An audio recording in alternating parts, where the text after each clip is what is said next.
नमस्कार जय जगन्नाथ समस्त को स्वागत करुच्ची मिस राउत यूट्यूब चैनल को। तो पिलामाने सीपीटी 2025 तो सरी जाइए सबकि 26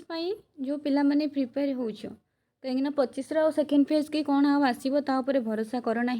मो मत 26 तुम मैंने सब प्रिपेयर हुआ जहाँपाई कि अलरेडी मु क्लास स्टार्ट कर सारे। ठीक अच्छे तो पूर्व क्लास रे आमे कौन पढ़ी पूर्व क्लास रे लोक साहित्य विषय पढ़ी जोड़ा कि आमर फास्ट कथा प्राक सारला साहित्य भितर जाऊँगी। प्राक सारला साहित्य तुम मानकर कौन कौन जाऊँगी लोक साहित्य बा कथित साहित्य अभिलेख साहित्य जाऊँगी आउ लिखित साहित्य जाऊँगी। ता भीतर आमे फास्ट आरंभ करिछे लोक साहित्य। लोक साहित्य रे आमे लोक साहित्य क्या कहवा कौ माने सब लोक साहित्यर माने कौन लोक साहित्यिक माने से भी जानी एवं जाना रचयिता। ठीक अच्छे पूर्व क्लास रे तुम मानक जहाँ जी पढ़े ताकू तुम मैंने सब नोट कर आशा करुच्ची आ जो मैंने नोट करुच कमेंट कर। ठीक अच्छे आ नोटा बहुत इंपोर्टेंट नोट निहाती भाव में कर पिला माने आउ क्लास आरंभ जो क्लास भी मु करुच्ची से समय तुम मानकर खाता आउ पेन। ठीक अच्छे खाता पेन को आनिकी बसब जहाँ भी इंपोर्टेंट तुमको लगुच मु जोटा इंपोर्टेंट कहूँ नचे तुमको जोटा इंपोर्टेंट लगुच तुम्हें मैंने नोट कर देख क्लास सरू सरुका तुम मानकर बहुत किसी तुम मैंने नोट पाई सारी तुमको आउ कौन सी जगार नोट आनिबार आवश्यकता रहिबो नाही। ठीक अच्छे तो पढ़ा लोक साहित्य रचयिता ठारू रचयिता पूर्व पर्यंत आम पढ़ी आमे जानिबा लोक साहित्य किए रचयिता अछंती कि नाही। ठीक अच्छे आउ हाँ क्लास तो प्रतिदिन मु करि पारुनी किंतु निहाती गोटे सप्ताह 3-4टा क्लास आसीबो निहाती गोटे सप्ताह 3-4टा क्लास आसीबो आउ सबु तुम मानकर 7:30 बेलू को अपलोड हो। ठीक अच्छे ए क्लास गुड़ाक तुम मैंने केतबेले करि परिबो ना मॉर्निंग सकाळे 7:30 सकाळ 7:30 बेलू को तुम मानकर अपलोड हो जाइथिबो तुम माने सबु पढ़ी पारिबो। आरंभ करिबा लोकगीतर रचयिता जणे नुहे अगणित ये कौन कहुच्छी तुम मैंने पिला माने जिनस गुड़ाक बुझ भी खाली जो मैंने एबे वर्तमान पाई जो मैंने प्रिपेयर हो सीपेट 2026 से पिला मानक मु कहूना जो मैंने एबे फर्स्ट सेमिस्टर कि सेकेंड कि थर्ड फोर्थ जहाँ भी दौच भविष्य तुमको सीपेट एंट्रेंस क्लियर करार अच्छी से पिला माने भी पढ़ी पारिबो। एबे ठार जदि प्रिपेयर करिवो सेत बेलको तुमको किछि भी कष्ट लागबनी इजीली तुम मैंने एंट्रेंस को क्लियर करि पारिबो। ठीक अच्छे तो ये लोक साहित्य जो आम पढ़ुचे ता भितर जो लोकगीत रही ये कह जाऊँगी लोकगीतर जड़े रचयिता नुहंती अगणित अगणित लोक माने सब लोक माने ही यार रचयिता कहीं जड़े पर्टिकुलर जड़े कहीं यार रचयिता नुहंती पुणी यह कौन सी एक निर्दिष्ट दल बा संप्रदायर नुहे पुणी ये कौन कह जाऊँगी यहाँ कहार गोटे गोटे दलर नुहे कि गोटे कौन संप्रदायर नुहे यह अनेक ग्राम्य अशिक्षित जनतांकर विचक्षण कवित्वर स्फुरण जो गाँव रे जो साधारण लोक मैंने रही आसुचंती जो मैंने रोचंती जो जनसाधारण मैंने रोचंती से मानक मुखर मुख को ही यहाँ प्रचारित प्रसारित होउची एक निर्दिष्ट अंचल रे रचित हेले हैं यह तुंडरू तुंड को प्रसारित होई ग्रामरु ग्राम और शेष समग्र प्रदेश को व्यापी जाए। तो यहाँ कौन होची ना कौन सी निर्दिष्ट जड़े ही या रचयिता करूना बा तार कौन सी निर्दिष्ट जड़े रचयिता नुहंती निर्दिष्ट कौन सी अंचल यहाँ गोटे रचित हेले मध्य लोक मानकर तुंडरू कौन होची प्रसारित होइकी ए गाँव रु से गाँ से गाँव रु से गाँ एमती हे कौन होची सहर प्रदेश मानकु व्यापी जाउची। यह साधारणतः भ्रणितायुक्त होई न थाए कारण लोक कवि निज रचित कवितार निज नाम को जोग करी ख्याति अर्जन करिवार लालसा रखी न थांती। तो ये कौन करती ना लोक कवि मैंने जो मैंने अच्छा जो गाँ गहल साधारण जनसाधारण मैंने से माने लोक कवि तो से माने कौन करुँच ना तांकर निजर ख्याति अर्जन करने से माने सही गीत बा सही कवितार तांकर ना को सी मेंशन करूना ना दौना। ठीक अच्छे निज नाम को से जोग करके ख्याति अर्जन करने कौन इच्छा आकांक्षा ना कौन से लालसा न थाए। वर्तमान समय तो आम गोटे कविता लिखुचे ना समस्ते मु भी हुए वर्तमान ये जो सांप्रतिक समय आम जो कविता लिखुचे गोटे गल्प लिखुचे गोटे उपन्यास लिखुचे जहाँ भी आम लिखुचे ना ऊपर देखिबा आम नाम आम ठिकाना ए दुटा कंपलसरी थिबो तापरे कविताटी थिबो किंतु पूर्वर जो मैंने सब लिखुले से माने चाहूले कविताटा केमिति फेमस हो कविता को केमती समस्ते पढ़ंतु समस्तंकर पाखरे जाइए कविता लेखा गुड़ाक पहुँचू से लोक मैंने ही खोजतु ये कविता किए लिखिं आउ कौन कौन सब अच्छी बुझिपार किंतु वर्तमान समय से सब पूरा तार विपरीत पुरुष नारी उभय द्वारा यह रचित होता है कहीं पुरुष माने भी गीत बोली था नारी माने भी गीत बोली था नारी गीत रे थिबा लोक साहित्यर अभाव पुरुष गीत रे लक्ष्य करा जाए नारी गीत रे जो लोक नारी गीत रे थिबा लालित्यर सॉरी लालित्य जेहेतु नारी माने गीतटा को बोलिले सेटा कौन ना टिके मधुर लगी थाए बहुत सुंदर लगी थाए सुनिबा ठीक अच्छे जोटा कि पुरुषों गीत रे लक्ष्य करा जाए नाही तांको गीत रे सेटा देखिबा को मिले नाही ठीक अच्छे जोटा कि बही रे अच्छी नारीर अवसर और क्रीड़ा समय गीत सृष्टि कला बेले पुरुष कार्य व्यस्तता मध्य गीत सृष्टि करते नारी कौन करे ना सब काम फाम सारी सुराई कि से कौन करते ना गोटे गीतटे बोली थाए किंतु पुरुष कौन करे ना तार कार्य व्यस्तता मध्य से गीत सृष्टि करते कहीं से तो सब व्यस्त थाए सब बिजी थाए ता भितर भी से गीत बोली थाए ठीक अच्छे पल्ली गीत पाठ कला बेले जड़े ओडियाणी मुहरु यह शुणिला भली जना जाए पल्ली गीत जो पाठ करा जड़े ओडियाणी मुहरु यह शुणिला भली जना जाए शिशु गीतिका गुड़िक केतोटीर रचयिता जे शिशु यह संभव असंभव बोध हुए नहीं लोक साहित्य रचयिता जे कही आउ ना कहीं आउ कहीं होना कहीं माने लोक साहित्य रचयिता से कहते आउ कहीं होना कहीं समाज अन्य माने यार बाहक धारक और प्रचारक समस्ते समस्त द्वारा गोटे गीत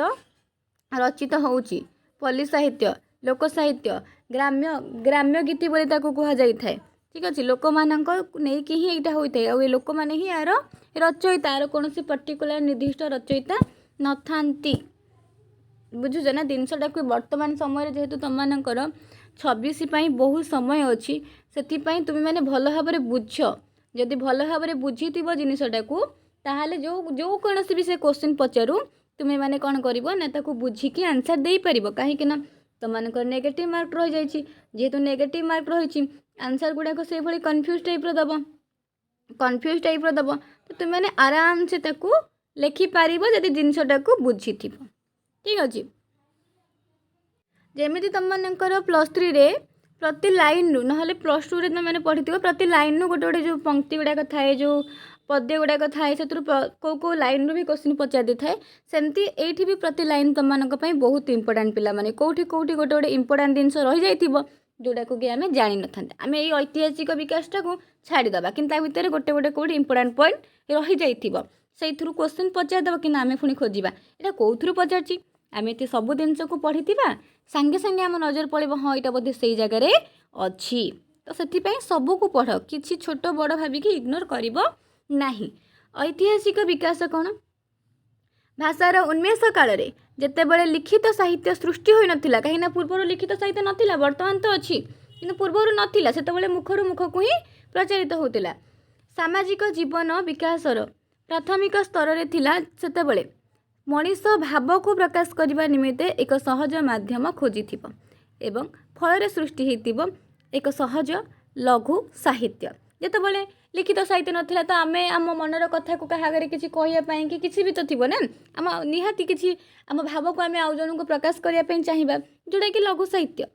तेणु यार उद्भव काल निर्णय करने संभव नुहे मैंने केवे यहाँ सृष्टि होती आम कहीपर ना आमर लोक मैंने जेबे ठारू अच्छा से निहाती भाव को अन्य निकट में प्रकाश करने को चाहिए कि नहीं तो आम यार पर्टिकुलर समय सीमा कहीपर ना केवल क्यों विस्तृत अतीत यार उत्पत्ति होइतिला बोली कहा जाई पारे खाली कहा जाई पारे कि क्यों विस्तृत अतीत क्यों अतीत कौ अतीत जाकि यार उत्पत्ति होइतिला पर्टिकुलर आम डेट समय किसी भी कहीपर ना वैदिक सूक्त ठारू मध्य यह अधिक प्राचीन बोली गृहीत हुए वैदिक जुगरे लोकगीतर प्रचलन थिबार प्रमाण मिले ऋग्वेदर उपलब्ध होउथिबा गाथा शब्द यहाँ गोटे इंपोर्टाट पॉइंट पॉइंट कि नहीं कि केबेठारू कौठू गीतर माने उपलब्ध होइछि बोली हमको जणा जाए केबेठारू ना वैदिक जुगरे फास्ट कथा लोकगीतर प्रचलन थिबार प्रमाण मिले कौथुरु ना ऋग्वेदरू ऋग्वेदरे जो गाथा शब्दटी अच्छी से ही जना जाए ठीक अच्छे गाथा शब्दर अर्थ कौन ये जो गाथा शब्द अच्छी ना ये गाथा शब्दर अर्थ कौन ना विवाह आदि उत्सव गान कराउथुबा गीत गाथा कौन से अलग नहीं तुमको जब मुझे पचारदेवी अरे पिला माने गाथा कौन ना गाथा मैडम गाथा कौन आम जानीपारानी जेहेतु ये गोटे अलग प्रकार माने नाटे अच्छी गाथा गाथा आम जाना किंतु गाथा माने बहुत ही विवाह उत्सव जो विवाह आमर हो जो उत्सव होइथिरे गान जो करा जाउछि जो गीत गुड़ाक सेटा को गाथा बोली कहा जाए। गाथा शब्दर प्रयोग मध्य ब्राह्मण और आरण्यक साहित्य रे परितुष्ट या नोट करिवो गाथा प्रथम कथा गाथा कहले आमे कौन बुझी था ना गाथा होछि विवाह आउ कौन से उत्सव विवाह आदि उत्सव रे गान करा गीत को गाथा कहा जाए। गाथा शब्दर प्रयोग केबेठारू ना ब्राह्मण और आरण्यक साहित्य परिदृष्ट हुए कौट देखा मिले ना ब्राह्मण आउ आरण्यक साहित्य देखा मिलता है। रामायण लिखित रूप लाभ करने पूर्वर रामायण लिखित रूप लाभ करने पूर्वर वाल्मीकि लव और कुश को ताहा मुखस्थ कराई देथिले माने रामायण जो लिखित रूप लाभ करने पूर्वर वाल्मीकि कौन करथिले ना लव और कुश को लवकुश सीता रामचंद्रंकर पुत्र दुहे तांकु सी मुखस्थ कराई देथिले। महाभारत मध्य संभव होइथिला लोकमुखरे महाभारत संभव होइथिला प्रचलित और व्यासदेवଙ୍କ द्वारा संगृहीत बहु पारंपरिक किंवदंती और कहानी समन्वय निजर शिष्य मानकु एगुड़िक शिक्षा दे महाभारतर रचना करबा पई व्यासदेव सेमानंकु उपदेश देथिले। भागवत पुराणर दशम स्कंदरु जानिबाकु मिले जे श्रीकृष्ण को जन्मोत्सव नारीगण समवेत भाव में मंगल गीत गान करते ये क्वेश्चन पचारदेला जदि ये गोटे क्वेश्चन पचारदेला भागवतर केउ स्कंदरु जानिबाकु मिले कि श्रीकृष्णଙ୍କର जो जन्म उत्सव होता है सेठी नारीगण समवेत भाव में नारीगण मिसिकी कौन करथंती ना मंगल गीत गान करथंती भागवतर केउ स्कंदरु इंपोर्टेंट पॉइंट आपको नोट कर जदि आम आपको न पढ़ी छाड़ दे था यहाँ पाई कि आम जानना पिला माने एग्जाम रे कौ क्वेश्चन पचार आमे कौन करती ना अंध भलिया चारिआडे बाड़ी बुलाई था जोठी बाजिब तो से कहूँ सब जिनस को पढ़ कौटी ना कौटी इंपोर्टेंट पॉइंट गोटे गोटे लुचिकी रही जाऊँगी ताकू खोज ताकू नोट कर दियो आमे आम माने आम द्वारा जी संभव आम सब किसी पढ़ी देथिबा तेणिकी जहाँ क्वेश्चन पड़ो देखा बुझीपार यहाँ मन रख भागवतर दशम स्कंद जो भागवत रही तार दशम स्कंदरु कौन जानिया मिले ना श्रीकृष्ण को जन्म उत्सव नारी माने सब मिसिकी मंगल गीत गान करती यह लोकगीत व्यतीत अन्य किछि नुहे। राजा शालिवाहनंकर गाथा सप्तशती तत्कालीन समाज रे लोकगीतर उन्नत स्तर रे थिबार प्रमाण मिले कौथुर प्रमाण मिले ना राजा शालिवाहनंकर गाथा सप्तशती एटा लेख गाथा सप्तशती कहार क्वेश्चन पचारदेव ना राजा शालिवाहनंकर। सेहीपरि अन्य पुराण मानकरे आख्यायिका गुड़िक लिखित रूप धारण करने पूर्वर लोकमुखरे प्रचलित थिला माने जेकोसी सब पौराणिक कथा गुड़ाक रही से सब लिखित रूप धारण करने पूर्वर जो पर्यंत से सब लेखा न होइथिला लेखा हेई नथिला ता पूर्वर कहीं से सब निहाती मुखर मुख को प्रसारित होउथिबो जो पर्यंत लिखित रूप से पौराणिक कथा वस्तु गुड़िक धारण करी नथिला सेतबळे लोकमुखरु से सब गुड़ाक कौन होता ना प्रचलित होता। बौद्ध जुगरे बहु लोकगल्प जातक नाम संकलित होता बौद्ध जुगरे कौन होता ना बहु लोकगल्प गुड़ाक अच्छी जोटा कि जातक नाम संकलित होता। ओडिया साहित्यर आदि ओंकार जन्मलाभ करिछि लोक साहित्य मन रखा गोटे इंपोर्टेंट पॉइंट आदि जो ओंकार यहाँ कौठारू यहाँ जन्मलाभ करिछि लोक साहित्यरु ओंकार शब्दटी जन्मग्रहण करिछि। ग्राम्य जीवन यापन करुथिबा ओडिया भाषार आदि कवि सारला दास स्वरचित महाभारत रे तत्कालीन ओडिशार प्रचलित लोककथा को मिसाई देकी एहाको एक स्वतंत्र ग्रंथर मर्यादा देइछन्ति। एथिपाई सारला महाभारत को ओडिया साहित्यर प्रथम लिखित लोक साहित्य हिसाब से ग्रहण करा जाई थाए। देख प्रथम लिखित लोक साहित्य हिसाब से क्या ग्रहण कराउची ये भी गोटे इंपोर्टेंट पॉइंट तुम जान यदि क्वेश्चन पड़गला प्रथम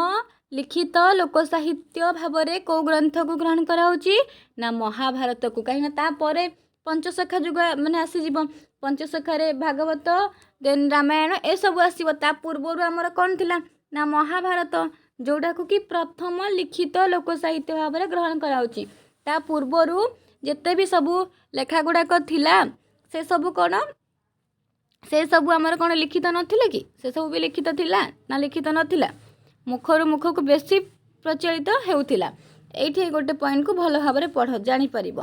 ग्राम्य जीवन यापन करुथुबा ओडिया भाषार आदि कवि जे कि ग्राम्य जीवन यापन बिताउथिले सारला दास तांकर स्वरचित महाभारत रे से कौन करिसेंती ना तत्कालीन से समय रे ओडिसा रे प्रचलित लोककथा को मिसाई देकी या गोटे स्वतंत्र ग्रंथर मर्यादा देइथिले जहा पई लोक साहित्य र प्रथम लिखित ग्रंथ भाव में क्या ग्रहण कराउची ना सारला महाभारत को ग्रहण करा जाउची। एतिकी बुझीगल। तापर ये कौन अच्छी ना लोकगीतर संग्राहक कौ कौ माने सब लोकगीतर संग्राहक यहाँ खाली आज क्लास रे पढ़ीदेबा तापर देखा नेक्स्ट कौन अच्छी है। लोक साहित्य सार्वजनीन साहित्य ओ यह आमर अमूल्य जातीय संपत्ति यह जुग जुग धरी आम सभ्यतार स्मारक और जातीय जीवनर बाहक हो आसी तथापि यत्न अभाव शह शह लोकगीत ढगढमाड़ी प्रबाद प्रवचन लोक कहानी इत्यादि लिपिबद्ध न होगा फल आज विस्तृत होई अछि। एही जातीय संपत्ति को संग्रह करी रखिबार एक महत तथा जातीय कार्य सप्तदश शताब्दी रे यूरोपीय पंडित माने सेमानकर लोक साहित्य को संग्रह करथिले। भारत रे 19 शताब्दी शेष भाग में विभिन्न प्रांतीय भाषा रे प्रचलित लोक साहित्यर प्रथम संग्रह कार्य आरंभ होता है। मन रखिबो भारत रे केबे लोक साहित्य आरंभ होता ना 19 शताब्दी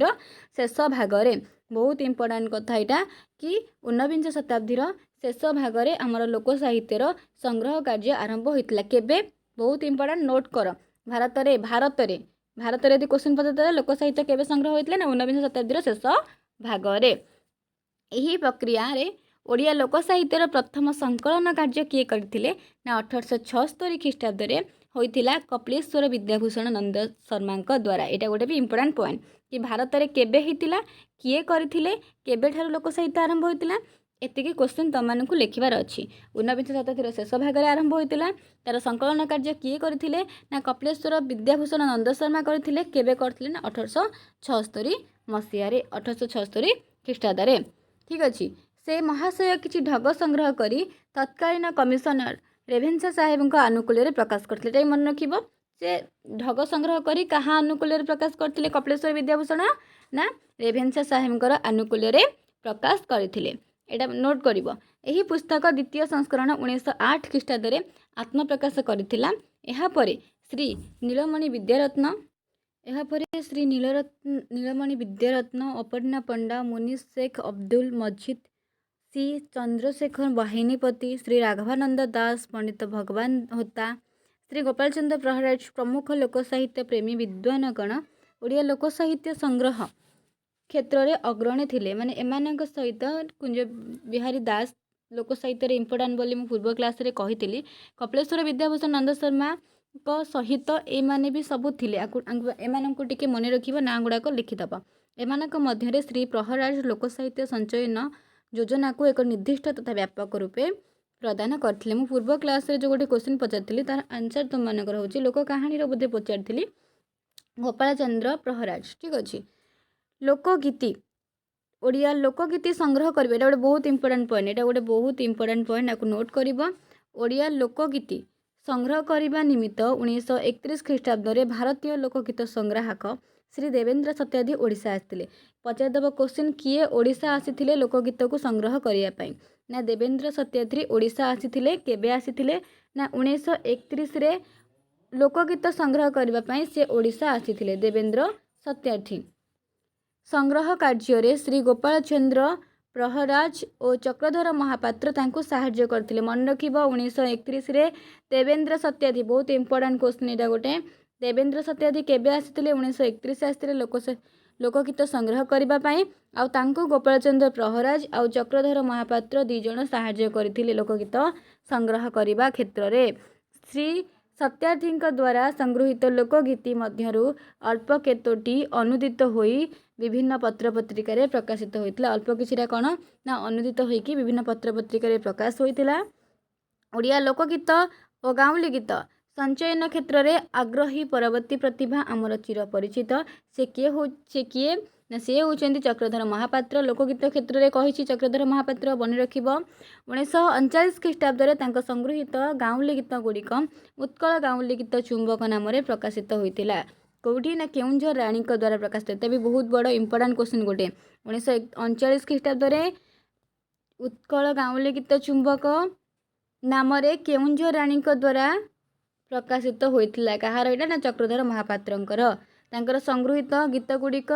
एक अंश 1946 ख्रीष्टाब्द बोहूंकर सुख दुख गीतिका नाम प्रकाश पाई। संग्रहित जो गीत गुड़िक अच्छी 1946 कौन होता ना बोहूंकर सुख दुख गीतिका भाव में प्रकाश पाई। विशेष उल्लेखयोग्य संचयन होउछि एटा बहुत इंपोर्टेंट 1958 ख्रीष्टाब्द प्रकाशित होता उत्कल गाँवली गीत। उत्कल गाँवली गीत चुंबक 1939 1946 बोहूंकर सुख दुख गीतिका तेन 1958 उत्कल गाँवली गीत। एतद व्यतीत 1958 ख्रीष्टाब्द ओडिशा साहित्य एकाडेमी द्वारा प्रकाशित ओडिया ग्राम्य गीत मध्य लोकगीति प्रति तांकर आग्रहर परिचय प्रदान करे। ए सब मन रखिबो कहार ना चक्रधर महापात्रंकर। तापर एठी आसुची कुंज बिहारी दासଙ୍କ विषय लोक साहित्य संचयनर मन प्राण निवेश करथिबा अन्यतम प्रतिभा लोकरत्न डॉक्टर कुंज बिहारी दास वास्तविक लोकरत्न। 1948 ख्रीष्टाब्द और 1950 ख्रीष्टाब्द यथाक्रमे प्रकाशित पल्लीपुष्प और पल्लीझरणा माने 1948 पल्लीपुष्प 1950 पल्लीझरणा संचयन द्वारा तांको लोक साहित्य प्रीति और अध्यवसायर दुईटी अम्लान पुष्प भारत तथा भारत बाहर ओडिया लोकगीत और लोककल्प को परिचित कराइबा पई 1953 ख्रीष्टाब्द विश्वभारती द्वारा प्रकाशित हैला तांको रचित ए स्टडी ऑफ ओडिशान फोल्कलोर। एटा बहुत इंपोर्टेंट। एटा कहार कुंज बिहारी दासंकर होची ए स्टडी ऑफ ओडिशान फोल्कलोर जोड़ा कि 1953 ख्रीष्टाब्द विश्वभारती द्वारा प्रकाशित होइथिला। तापरे 1954 ख्रीष्टाब्द ओडिया लोक साहित्य संपर्क में गवेषणा करी से विश्वभारती विश्वविद्यालय पीएचडी डिग्री लाभ कले। विश्वभारती विश्वविद्यालय शांतिनिकेतन द्वारा 1958 ख्रीष्टाब्द प्रकाशित ओडिया लोकगीत और कहानी यही गवेषणा लब्ध फल। यह सब व्यतीत 3 खंड प्रकाशित पल्लीगीति संचयन एवं ओडिशा साहित्य एकाडेमी द्वारा प्रकाशित तांकर ओडिया लोक कहानी लोकगल्प संचयन इत्यादि बहु लोक साहित्यमूलक ग्रंथर संकलक हेउचंती डॉक्टर कुंज बिहारी दास। बहुत इंपोर्टेंट पिला माने मन रखियो बहुत इंपोर्टेंट सब नोट कर। पंडित सूर्यनारायण दास वृंदावन चंद्र आचार्य पठाणी पट्टनायक प्रमुख ओडिया साहित्यर इतिहासकार ए संबंधी पांडित्यपूर्ण आलोचना मान सेमानकर रचित ओडिया साहित्यर इतिहास मानकर स्थान पाइछि। तापर अछि लोकगीत लोक कहानी लोक नाटक ए सब रही। तापर आम नेक्स्ट क्लास रे ताको पढ़िबा। ठीक अच्छे ये जो 3टा अच्छी लोकगीत लोक कहानी लोक नाटक भेदरे लोक साहित्य त्रिविध क्वेश्चन पढ़ी पारे। लोक साहित्य त्रिविध लोकगीत लोक कहानी और लोक नाटक आम प्रथमे पढ़ा लोकगीत तापर लोक कहानी तापर लोक नाटक पढ़ा। ठीक अच्छे बस तुम मानू जदि क्लास ठीक ठाक लगुच तो पिला माने निहाती भाव में कमेंट कर कि क्लास तुम मानू केमती लगुच भल लगुच कि नहीं आउ नेक्स्ट क्लास से हिसाब से ही तुम मानकर जल्दी आसीज। धन्यवाद पिला माने।